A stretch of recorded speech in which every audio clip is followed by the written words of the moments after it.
Hello coders, what's up? Hope you are doing well. Today we'll show how you can easily add cool, fun and cross-browser CSS animations to your projects using the Animate.css library. Let's go!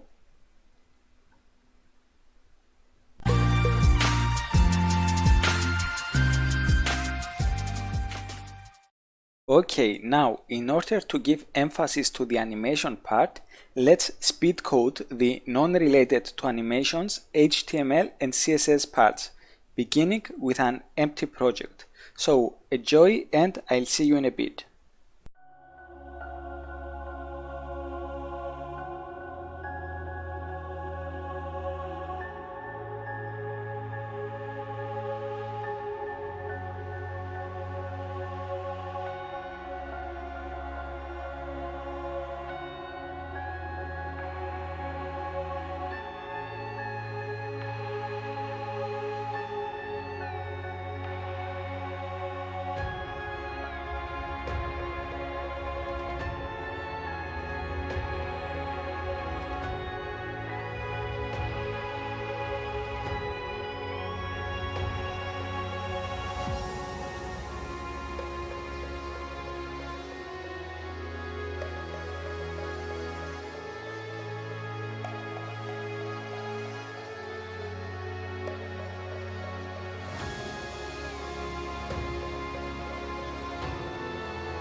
Alright, we are back. You can of course find a link to this project in the description. Now let's add Animate.css animations in our project.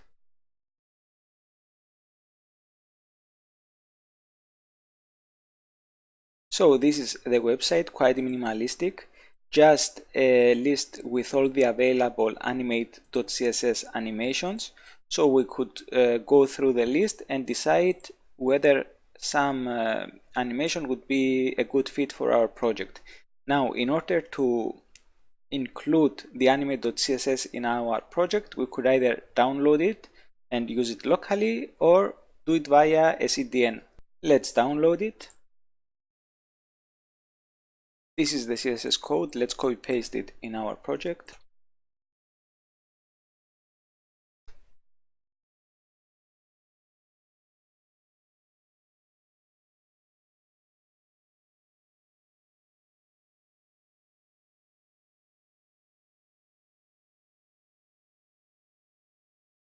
Nice. And by the way, this is all what Animate.css is. It is just a CSS file containing a bunch of CSS animations.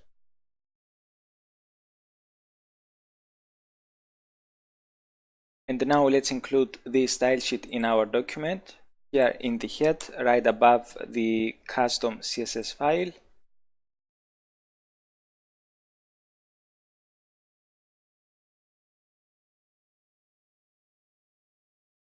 Nice, and we are now ready to start using Animate.css animations in our project.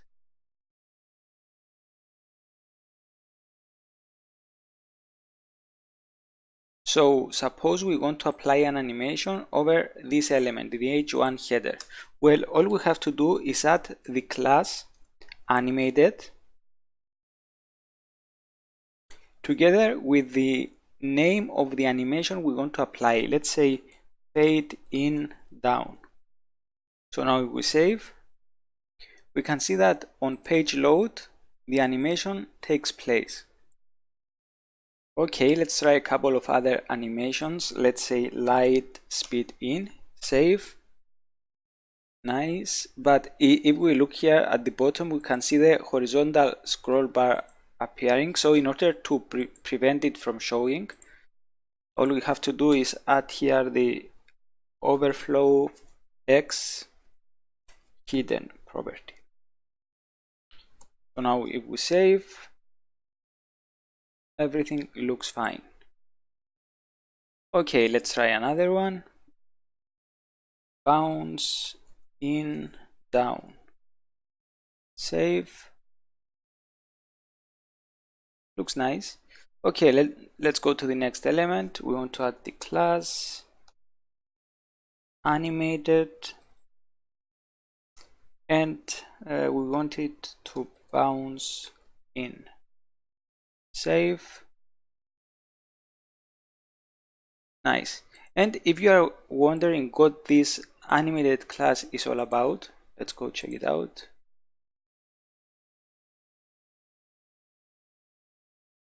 Here it is. So the animated class simply sets the animation duration to 1 second and the animation fill mode to both. As we can see, there are some other supplementary classes, such as the infinite class, which sets the animation iteration count to infinite. And we also have some delay classes, which alter the animation delay property, and some speed related classes which alter the animation duration. So let's apply some of these classes to this element, and let's delay the animation for 2 seconds. Let's add an infinite iteration count and a very short animation duration. So let's do it faster. I think this is half a second, 500 milliseconds. So if we save, we have a delay of 2 seconds, and then the animation starts repeating infinitely and fast. And by the way, we could replicate this animation without using these classes. So let's do it. all we have to do is target this element and set the corresponding properties. So let's go over here. This is the element. Okay, we only have one h2, but let's be a bit more specific. We want the h2 which has a class animated, and we want to set the animation delay to 2 seconds, animation iteration count to infinite, and the animation duration to half a second. So now if we save, we can see that the same animation occurs. Nice, but we don't want to change the default settings for these two properties. We want, however, to add a 1 second animation delay to this element. So now if we save, nice. Next, we want to animate this button. So let's add class animated and fade in up. And we also want to animate the footer class animated zoom in. Save. Nice, but let's add some delay so that this element shows first, then this one, and then these two together. So animation button, we want to add animation delay 1.5 seconds. And we also want to add this delay to the footer. Save. Excellent. And finally, let's animate the code and the heart icons. The code will take the swing class infinite, and the heart will take the pulse class. So if we save, nice. So now the code icon will be swinging and the heart icon will be pulsing infinitely until the end of time or until the browser window closes, whichever comes first. Now, up to this point, we've only seen animations triggered on page load. What we want to do next is to be able, by clicking on this button, to create a new icon element, randomly position it within the animation container, and also attach to it an entrance animation before adding it to the DOM, and more specifically to the animation container, which is the parent element. So, as you've probably guessed it, it's JavaScript time. Let's go. For starters, let's store the DOM elements we are going to use to variables for easier access.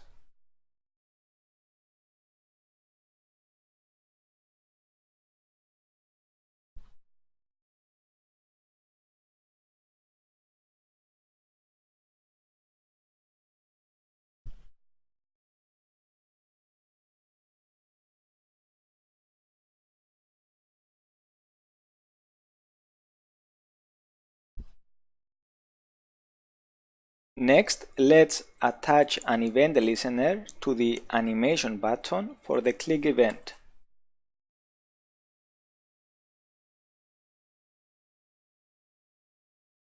So we want to add an event listener for the click event, and whenever there is a click event, we want to call this function animation button click. And notice that this is a reference to the function. It is not an immediate execution of the function. Okay, let's implement the function. Over here, function animation button click, and let's console log something just to see that everything works fine. So whenever we click the like button, we want to console log I like you too. Okay, let's save. And if we now open the console, F12, and click on the button, we can see that everything works as intended. As a next step, let's create a new icon element and attach it to the animation container on button click. So, new element equals document dot create element, and we want to create an I element, and let's add some classes to the newly created element. Class list dot add, and let me copy paste the classes just to speed things up. Next, we'll use the style attribute to position the new element. So new element dot set attribute, we want to set the style attribute, and let me copy paste the new position.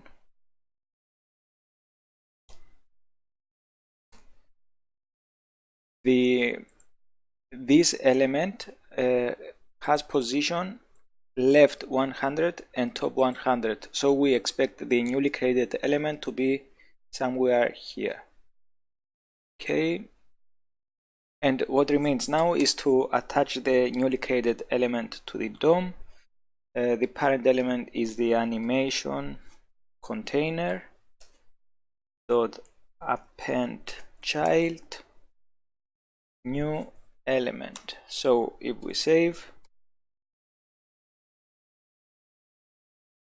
and click the button, we can see the newly created element, and let's add some color.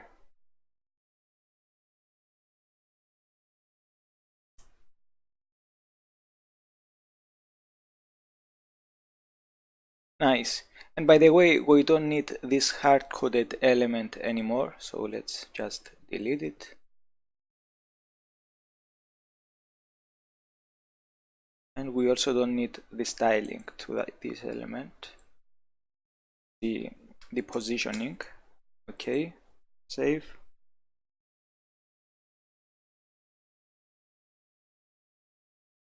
Nice. Now let's proceed to randomly positioning the elements to the animation container area, which is related to the viewport height and the viewport width.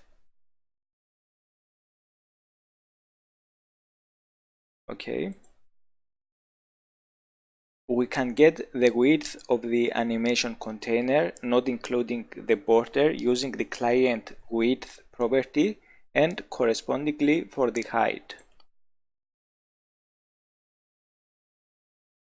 So we have animation container width equals animation container dot client width, and correspondingly for the height.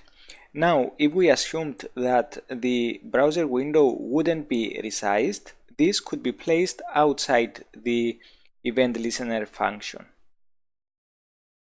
And in order to get a random position for the element, let's say for the x coordinate, we would use the random method combined with the floor method to get a random number between 0 and animation container width -1. However, in the extreme case of, for example, animation container width -1, we would get the icon outside the boundaries of the animation container. So we should subtract the length of this icon. We don't exactly know the length of the icon. We know, however, the font size. So we could use animation container width minus animated icon font size. And let's define the animated icon font size. So it depends from the inner width of the window. It could be either 50 pixels. Where is it? The icon, 50 pixels. And if the screen is small, we have 40 pixels for the font size of the animated icon. And correspondingly for the Y position, we just use height instead of width. And all that remains now is to insert these randomly generated positions over here. So let's use template literals for this purpose. Backtick.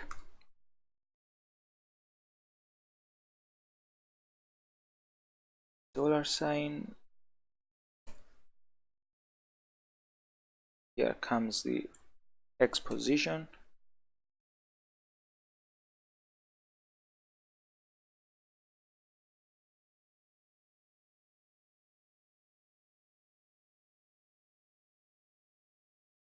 And that's all. Let's save.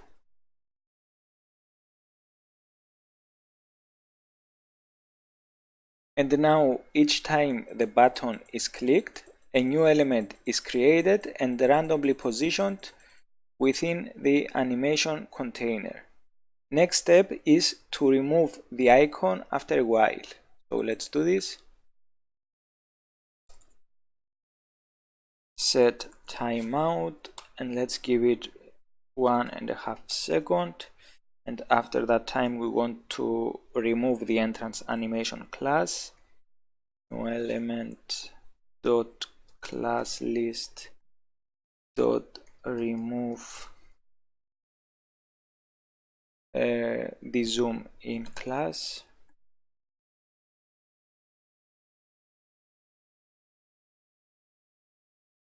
And we want to add an exit animation. Zoom out.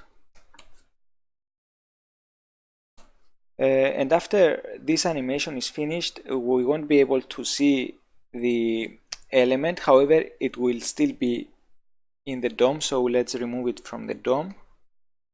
It takes 1 second for the animation to finish, and after that we want to remove the new element.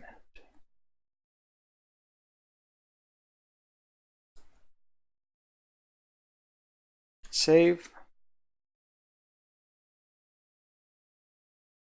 And we can now see that by clicking the button, the newly created element zooms in, stays there for half a second, and then zooms out. And let's make sure that it's also removed from the DOM. So this is the animation container. It's empty for now. Let's add some elements. And we can see that they are indeed removed from the DOM. Nice. And that's all basically. However, we could spice things up by using random entrance animations, and let's quickly do this. I've created an array with all entrance animations provided by Animate.css, and each time a new element is created, an entrance animation will be randomly selected from the array and attached to the newly created element. So the animation entrance will come from the animation entrances array,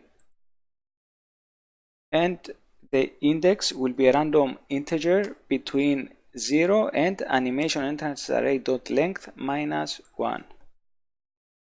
So now by replacing the hard-coded entrance animation here, we expect to get a random entrance animation each time.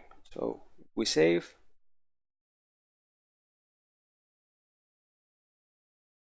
Indeed, we see many different entrance animations.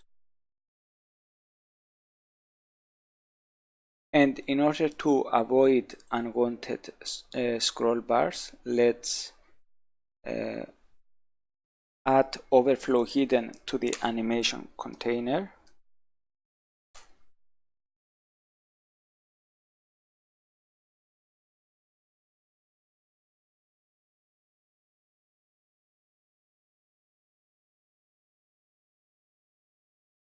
And finally, let's add some more colors. The colors array consists of 10 colors, and let colors array index equals 0. So we begin from index 0 and we will rotate through the colors. So now the color value over here will be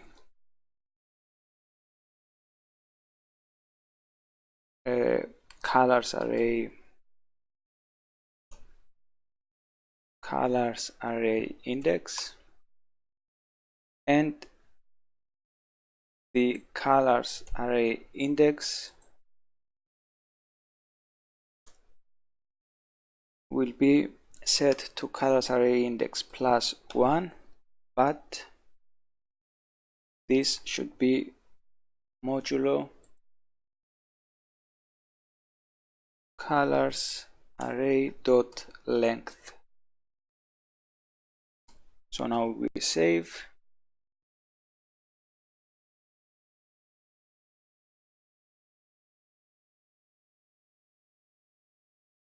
We get a much more colorful result.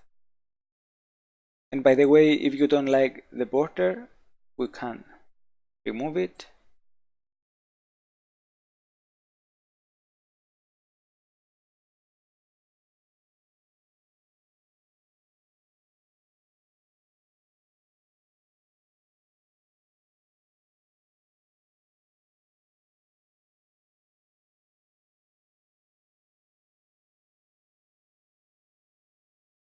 And that's all, guys. If you liked this video, do not hesitate to furiously click the like button.